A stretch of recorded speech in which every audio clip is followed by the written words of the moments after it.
Hi and welcome to OneMedicine. In this video, we'll be looking at congenital heart diseases. So what do we understand by congenital diseases? So congenital diseases are basically the structural and functional abnormalities that children have by birth. So there can be various causes for these congenital defects or congenital anomalies or congenital malformations which are used interchangeably. And if we look at congenital heart diseases in particular, congenital heart diseases constitute the most common type of congenital anomalies, and congenital heart diseases are broadly classified into critical as well as non-critical from a therapeutic standpoint. So this is basically from a therapeutic standpoint. So we have various other classifications which we will be talking about subsequently. So critical congenital heart diseases are simply defined as the lesions which require surgery or catheter based intervention in the first year of life. So these constitute about 25% of all the congenital heart diseases. So if we take 100 children with congenital heart diseases, out of that 25% will be critical, which require intervention either surgical or catheter based within the first year of life. Now, many newborns with critical congenital heart diseases are either diagnosed prenatally, that is before birth, or they may be identified soon after the birth itself. Now, with the advancements in ultrasonography and genetic assessments, we are able to find out a lot of these congenital heart defects, not just congenital heart defects, but also the other congenital anomalies in general before the birth itself. So these critical heart diseases, critical congenital heart diseases include a hypoplastic left heart syndrome, critical aortic stenosis, tetralogy of Fallot, and total anomalous pulmonary venous connection, and other such congenital heart diseases. So when we look at why these congenital heart diseases are classified into critical as well as non-critical congenital heart diseases, we understand that epidemiologically they have varied presentation as well as varied prognosis. Now, if we look at the non-critical versus critical congenital heart diseases in the survival, a first year survival is about 97% when it comes to non-critical heart diseases, whereas with critical it's only 75%, which means about 25% of the babies who are born with critical congenital heart diseases die within the first year of life.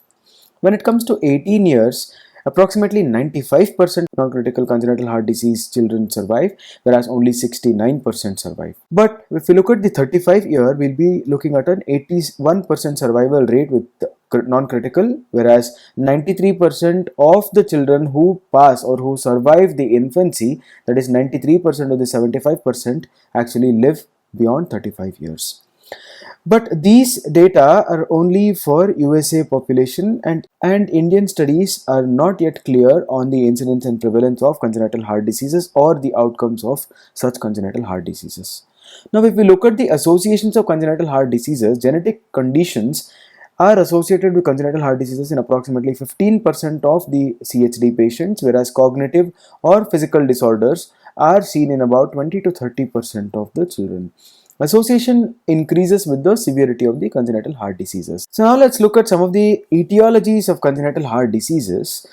First of all, preterm birth, that is gestational age less than 37 weeks, is associated with a various number of congenital heart diseases.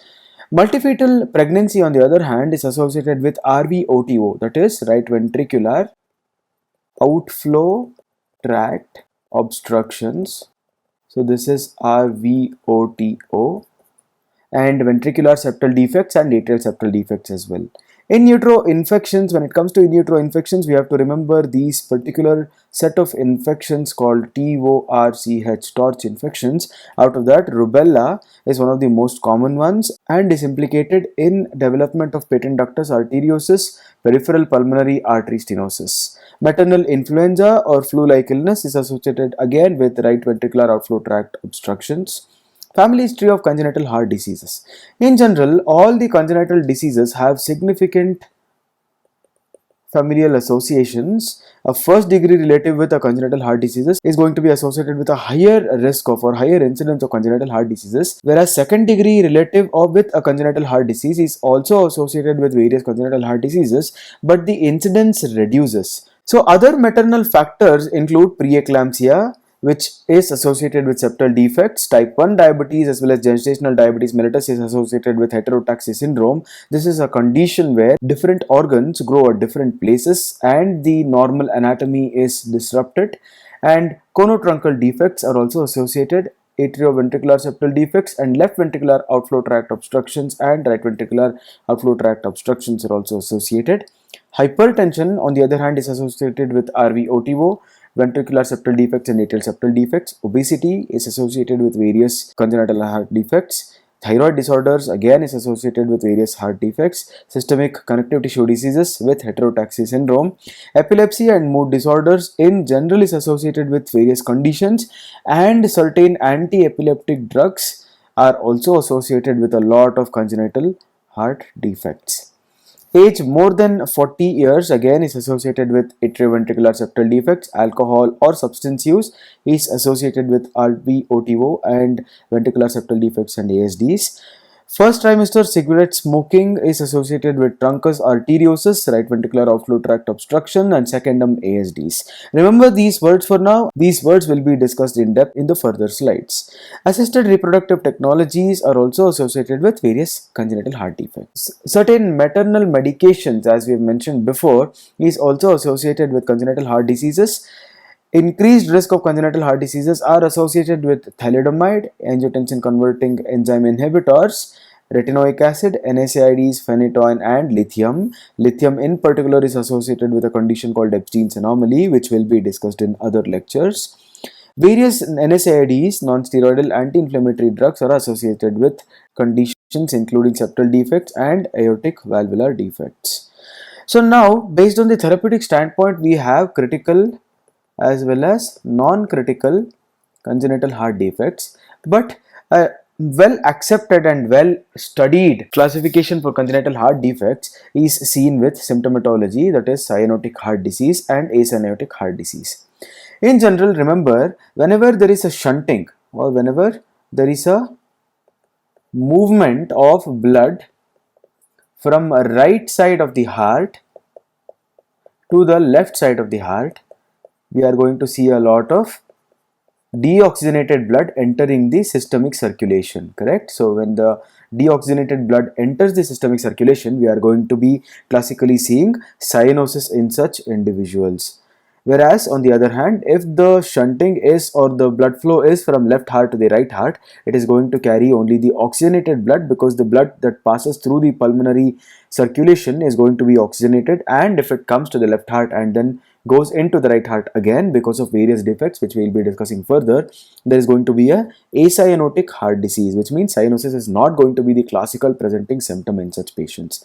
That is why, as we can see here, cyanotic heart diseases are where right to left shunting or right to left movement of blood is seen, whereas acyanotic heart diseases are where left to right shunting is seen, where oxygenated blood is carried into the deoxygenated chambers, and these chambers again further go into pulmonary circulation, further oxygenating the blood again, which leads to no cyanosis or absence of cyanosis classically in such patients. So some of the conditions or some of the classical examples of congenital heart diseases include decreased pulmonary blood flow, tetralogy of Fallot, tricuspid atresia, transposition of great arteries, and ventricular septal defects and pulmonic stenosis, double outlet right ventricle with a pulmonary stenosis, and Epstein anomaly. Whereas acyanotic heart diseases include ventricular septal defects, atrial septal defects, patent ductus arteriosus, coarctation of aorta, congenital aortic stenosis, vascular rings, anomalous origin of the coronary arteries, congenital mitral stenosis, congenital mitral incompetence, and dextrocardia. See, all of these conditions finally result in a acyanotic or lack of cyanosis in the symptom. But we have to remember about a particular condition called Eisenmenger's syndrome. So what is this Eisenmenger syndrome? So let's just look at the normal physiology before we actually get into the pathology aspect of it. So if we look at the right heart versus the left heart, the main difference that we see is left heart is much thicker compared to the right heart. So right heart is thinner. The main thickness is given by the myocardium or the myocardial tissue, that is basically the muscle. So in general, we are going to see a 3:1 physiological thickness, that is the left ventricle is 3 times as thick as right ventricle. This gives certain advantages to the right ventricle and certain advantages to the left ventricles, which become disadvantages in certain conditions. Let's look at what happens. See, if we look at the systolic blood pressure, the normal systolic blood pressure 120 over 80 millimeters of mercury, whereas the pulmonary artery pressure, the pressure that is present within the pulmonary arteries are somewhere in the range of 10 to 15, and if it reaches more than 20, we are going to see a lot of right ventricular failure features. So which means that the right ventricle is not able to handle the pressure in a very good way, whereas your left ventricle can handle the pressure in a very good way. So we can see a high pressure of even 180 millimeters of mercury in the systemic circulation, whereas the pulmonary artery pressure, the moment it crosses 20 millimeters of mercury, we are going to see a lot of right ventricular failure features, and certain pulmonary hypertension features when present can lead to dyspnea and certain other conditions like that. Right ventricle and the right atrium can handle volume overload in a very good way. So even if there is a lot of volume that is present, the right ventricle can handle it in a much better way, and it will fail in very late stages when the right ventricle is not able to handle such high volumes due to certain pathophysiological changes that happens, whereas the left ventricle is going to fail very fast the moment it is going to see a large volume. So a large volume within a right ventricle is going to be handled very well, or as well as the right atrium is going to be handled very well, whereas the left ventricle is going to fail very fast when it comes to the volume overload. So in a patient with Eisenmenger syndrome, that is, consider a patient with a acyanotic heart disease, that is, as we have mentioned before, acyanotic heart disease is a condition where a left ventricular or a left sided heart is going to shunt the blood or move the blood from left side to the right side, which means the oxygenated blood which is reaching the left atrium and the left ventricle is being crossed and being supplied back into the right atrium and the right ventricle, because of which the oxygenated blood is mixing up with the deoxygenated blood and not the other way around. So because of that, we have the acyanotic heart diseases here. So as this acyanotic heart disease progresses, we see that there is a lot of blood being pumped back into the left ventricle or into the left atrium in case of ventricular septal defect or in case of atrial septal defects respectively. So as we see a lot of blood being pumped back into the right side of the heart is going to undergo certain pathophysiological changes, including a hypertrophy of the myocardium. Now that the myocardium becomes very hypertrophied, the right ventricle becomes less compliant to the volume changes and becomes more compliant to the pressure changes. So there comes a point in their life where the right ventricular myocardium is going to exert more pressure compared to the left ventricular myocardium. So what happens here is right ventricular myocardium says, you know what, I've had enough of your pressure all these years, so I'm going to push all the blood back to you, and the right ventricle or the right atrium starts to push back the blood, the deoxygenated blood, back into the left ventricle or the left atrium or the left side of the heart. So the problem actually starts from here. So what happens here is deoxygenated blood, instead of going into the pulmonary arteries, they actually directly go into the left side of the heart, which means the deoxygenated blood without getting oxygenated is directly moving from the right side into the left side of the heart. That means the deoxygenated blood is being pumped into the systemic circulation here. So because of that, the patient is going to come to you with a cyanosis. So if we see a cyanosis in a patient, this is your central cyanosis as against a peripheral cyanosis. So if we see a central cyanosis in a patient with a congenital heart disease, we have to suspect Eisenmenger syndrome, and especially the cyanosis occurs at later stages, that is in the second decade of life in general. So 10 to 15 years after the birth is when these kind of changes usually occur. So this can also be accompanied with clubbing, and in addition to the auscultatory features of pulmonary hypertension, jugular venous distension, hepatic congestion, and tricuspid regurgitation and pedal edema. All these constitute your right ventricular failure. As I've mentioned before, with the right ventricular hypertrophy, the volume that is being pushed into the right ventricle will not be easily handled by it, so the right ventricle fails. So we will see a lot of features with the right ventricular failure which we'll be seeing in the Eisenmenger syndrome. So let's look at atrial septal defects now in particular. Atrial septal defect is the most common congenital heart disease or heart lesion in the adults and is often asymptomatic until adulthood. Now let me bring in an important fact here. If you ask me, the most common congenital heart disease in general is as a bicuspid aortic valve. So this is the most common congenital heart disease. But the most common congenital heart disease in the adults, which is asymptomatic if you consider, is atrial septal defect. So the diagnosis is important as timely atrial septal defect repair improves outcomes in certain conditions, and ASD results from a lack of sufficient tissue to completely separate the atria. So let's look at what happens here, but before that let's understand the most common types. So there are four important types of atrial septal defects. First one is called secondum ASD, second one is called primum ASD, third is sinus venosus defect, and fourth is unroofed coronary sinuses. So secondum ASD forms the bulk of the atrial septal defects with a contribution of about 70 to 75% when it comes to incidence, and about 15 to 20% is contributed by primum ASDs, and sinus venosus defects are only 5 to 10%, and unroofed coronary sinus is quite a rare disease with only less than 1% of all the ASDs that we see.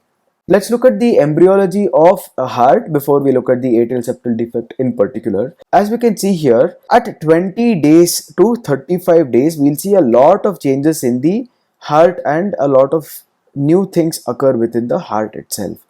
So if we look at a 20-day stage, we'll see endocardial tubes which are not actually fused. So at 21st day, that is 1 day later, primitive heart tube is formed where the fusion occurs, and the fusion progresses continuously at 22nd day, where we will be seeing the sinus venosus at one end, a primitive atrium, a primitive ventricle, a bulbus cordis, and truncus arteriosus. See, at this point we do not have a separate right atrium and left atrium as well as right ventricle and left ventricle. So what happens from here is there is something called as endocardial cushions which develop here at atrioventricular junctions. But at 24-day stage, it again fuses further and undergoes spiral changes where the posterior part and the anterior part are flipped, and the inferior part and the superior part are flipped, and the atrium comes up whereas the ventricle comes down, and the right and the left become very clear, and we'll be seeing the bulbus cordis and aorta as well at 35-day stage. So let's look at the cross section. What we are talking about now is the cross section. See, this cross section will be discussed here. As we can see here, this is the cross section.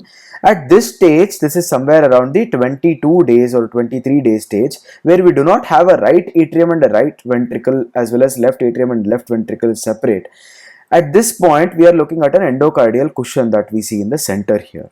So this endocardial cushion is a center point at which all the septums develop. So if we look at the primitive septum or the septum primum that develops from the roof of the atrium, that is the primitive atrium. There is no right and left atrium as such at this point, but there is a septum that starts to grow from the primitive atrium which goes into the endocardial cushion. So as this progresses further, it forms a clear septum which differentiates into the right as well as the left atrium, as we see here. So this is the cross section, and this is where the septum grows completely. So as we can see here, the roof is where the septum is forming and it is progressing towards the endocardial cushion which is seen here. Alright. So the ostium primum is basically the void that is seen in the septum primum. Remember this very clearly, because as this progresses, we'll see a little bit of complication here. Okay, so now that we have understood what septum primum is and the ostium primum, which is basically a small hole or the void seen within the septum primum itself, we'll be looking at a small apoptotic changes which actually happens within the septum primum itself. So this apoptotic change is what is going to create a new void. So what happens here is this septum primum completely fuses with the septum and it closes the gap between the right as well as the left atrium, creating a separate right atrial as well as the right ventricular chamber. So what happens after that is a small apoptotic change happens at the superior part of the septum primum, and this forms a ostium secundum. So if you remember clearly, ostium primum as well as the ostium secundum are basically two different voids within the septum primum itself. So basically we have septum primum, and septum primum starts from the roof of the right atrium and progresses into the endocardial cushion. At this point we have something called as ostium primum, and the ostium primum also fuses to form a atrial septum, which is the septum primum. In the septum primum itself, there is an apoptotic change which is happening as we see here, which is the ostium secundum. So now we have another septum which forms lateral to the septum primum. As you can see here, this is the apoptotic change and this is the void that is created. This is the ostium secundum and a septum primum which is being formed laterally to the septum primum. So as we progress further, the septum secundum is going to completely cover the septum primum, leaving a very small gap. So this gap is basically a small portion which is not covered by the septum secundum. So this small hole that we see here is basically the ostium secundum which is not covered by the septum primum.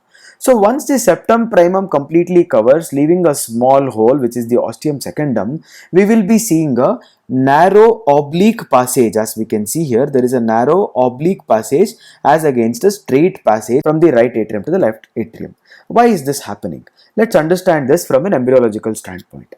So now in a fetus, we are going to see a pulmonary circulation which is basically non-existent and non-functional. The lungs within the fetus is not working because the oxygen is mainly being supplied by the placenta. There is no requirement of lung at this stage.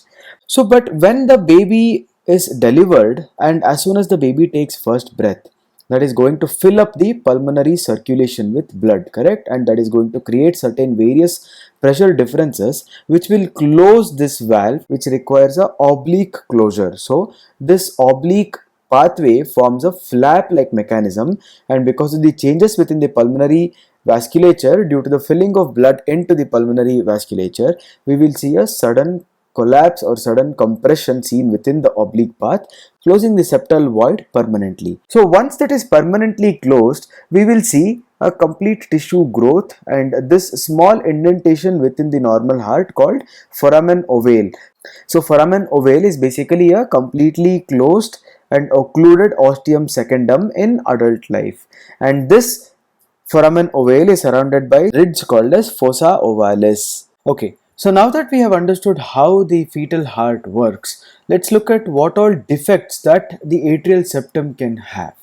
So there are basically four septal defects as we have previously discussed. The first one being ostium secundum defect, which accounts for up to 70 to 75%. The second one being ostium primum defect, which is 10 to 15%. The third one being venous sinus defect, that is both superior as well as inferior venous sinus defect, accounting for 5 to 10%, whereas the coronary sinus defect, which is a rare entity, accounting for less than 1% of the total ASDs. When we look at the various defects, we understand that there are different locations at which the defects happen, because of which there are different types. Right. And how is this important for us? It's important in both the clinical features, the presentation, and the associated symptoms, and the treatment outcomes, and the natural progression as well. So let's take for example the ostium secundum defect. This is our typical atrial septal defect, accounting for 70 to 75%, where the defect is because the ostium secundum is not closed properly. So this is basically a defect that is a hole that is present within the septum primum itself, that is due to the apoptosis that happens after the ostium primum is closed, correct? So now once the ostium secundum is open, it is going to have a huge defect. So relatively a larger defect will be seen in such cases. So now what is the importance of such diseases? Here the ostium secundum defect is more of an isolated ASD, so isolated atrial septal defect. This means that atrial septal defect due to ostium secundum defect is going to present more likely as a ASD defect alone rather than an associated atrioventricular valve or a ventricular septal defect or any of such other defects.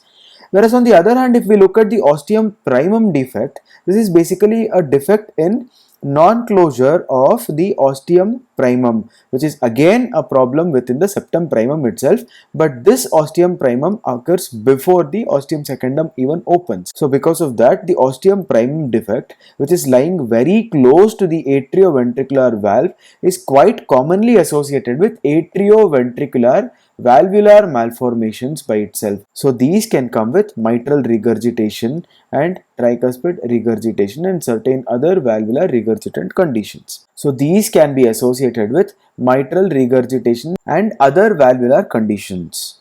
If we look at the inferior sinus venous defect and the superior sinus venous defect, so these are present at the places where the inferior vena cava and the superior vena cava are inserting. So again they pose their own problems, and the coronary sinus defect, as we can see, is present somewhere around here. So let's look at the atrial septal defects, that is the ASD secundum. Secundum is a defect present within the septum primum resulting from poor growth of the secundum septum. So basically ostium secundum is not closed. Ostium secundum is not closed. So this accounts for 70 to 75% as mentioned before, and occasionally is associated with partial anomalous pulmonary venous connections and or pulmonary stenosis.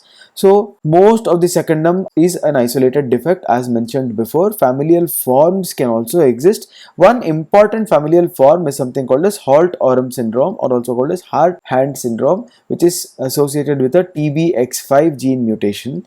There is another condition called Luttenbacher syndrome, which is basically an atrial septal defect associated with a rheumatic heart condition or rheumatic heart disease. Ostium primum defect or ASD related to the ostium primum is basically occurring due to the non-closure of the primum septum to fuse with the endocardial cushion at the base of the interatrial septum. Next what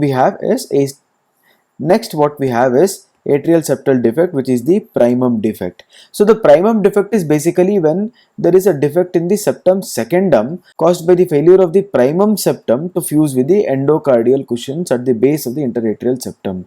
So this happens from maldevelopment or malalignment of the ventricular septum due to the malformations of the endocardial cushions, and not specifically due to the decrease in the atrial septal defect.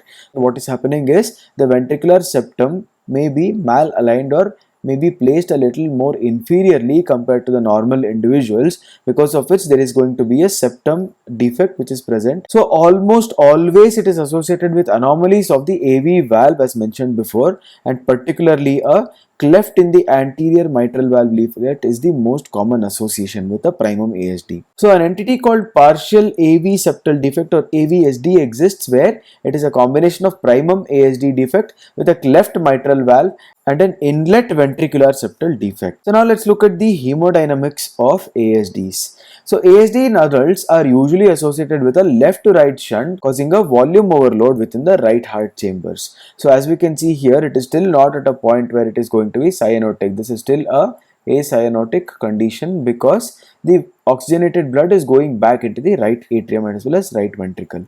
So the severity of the shunt is determined by the size of the defect and the atrial and ventricular compliance and pressures.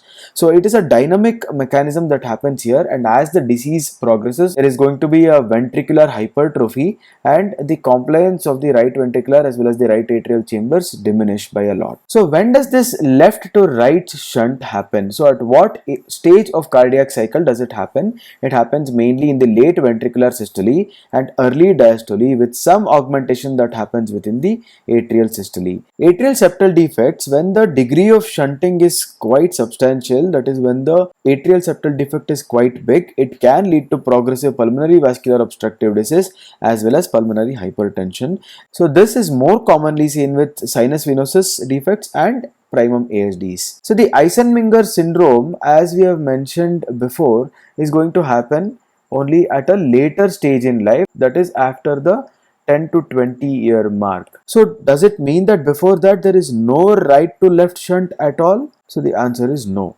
So this is because there are various times during the cardiac cycle at which a patient can have a transient right to left shunt. This happens because of a relative reduction in the pressure of the left atrium compared to the right atrium, and the increase in the pressure within the right atrium, which leads to a positive pressure gradient from a right to the left side, because of which the blood will transiently flow from right to the left atrium. So such situations are specifically in the times of bradycardia or decreased intrathoracic pressure, and this leads to an entity called as paradoxical embolus. So what is paradoxical embolus? It is an embolization of a deep vein thrombus into the systemic circulation. So as we know, a venous thrombus cannot embolize into the systemic circulation because the blood coming from the vein has to go into the right atrium, the right ventricle, and it goes into the pulmonary circulation where it can cause a pulmonary embolism. So whereas a stroke or MI cannot form as there is no scope for systemic embolization.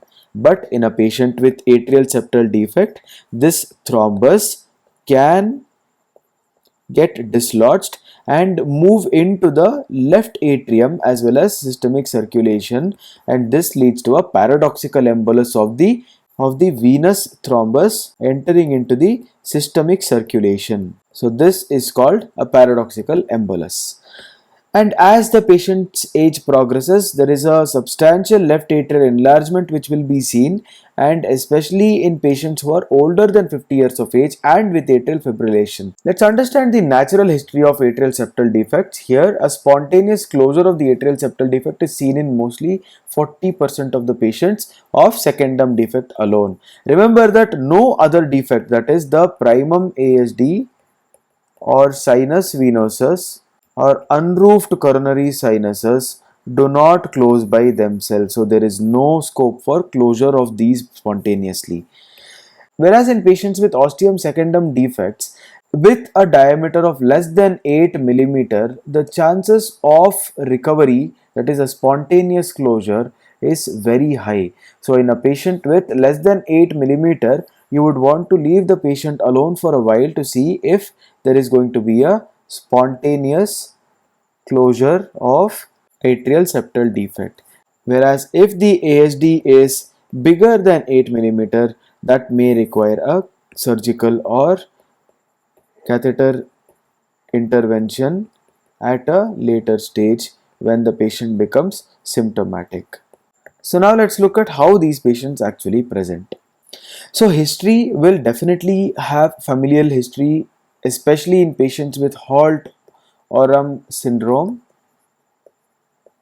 with a TBX5 gene mutation, whereas the physical findings depend mainly on the size of the defect as well as the location of the defect and the pulmonary artery pressures. Precordial palpation may reveal a dilation of the right atrium in the right ventricle and a hyperdynamic right ventricular heave along the left sternal border and synzyphoid area.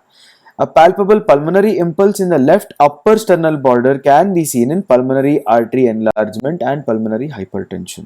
Auscultation findings include a fixed splitting of S2, which can be due to altered characteristics of the pulmonary vasculature bed associated with increased pulmonary blood flow, a splitting of the S1 due to large volume of blood from the right atrium to right ventricle, leading to a right ventricular forceful contraction, leading to tricuspid valve closing more faster and louder compared to the mitral valve. A mid-systolic or ejection systolic murmur can be seen in a patient with increased blood flow across the pulmonic valve and loudest over the second intercostal space in the left side. So that is the pulmonic area. MR murmur can be seen, which is a holosystolic murmur of the mitral regurgitation, and it can be heard as radiation to the axilla as well.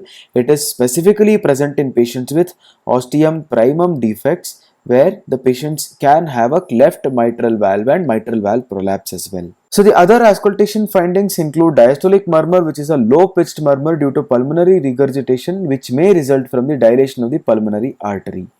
So in a patient with pulmonary hypertension, the auscultation and the dynamics vary widely, and a right ventricular fourth heart sound or S4 can be heard, a mid-systolic ejection click can be heard, a mid-systolic pulmonic murmur that is softer and shorter because of the ejection stroke volume being very less can be heard, and an increased intensity of the pulmonic component of S2 with no fixed splitting can be heard.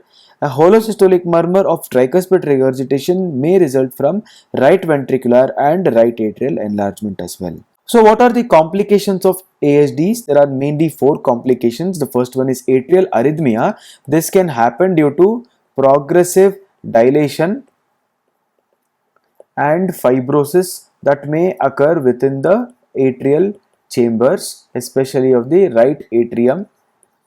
pulmonary hypertension, which can lead to Eisenmenger syndrome by itself.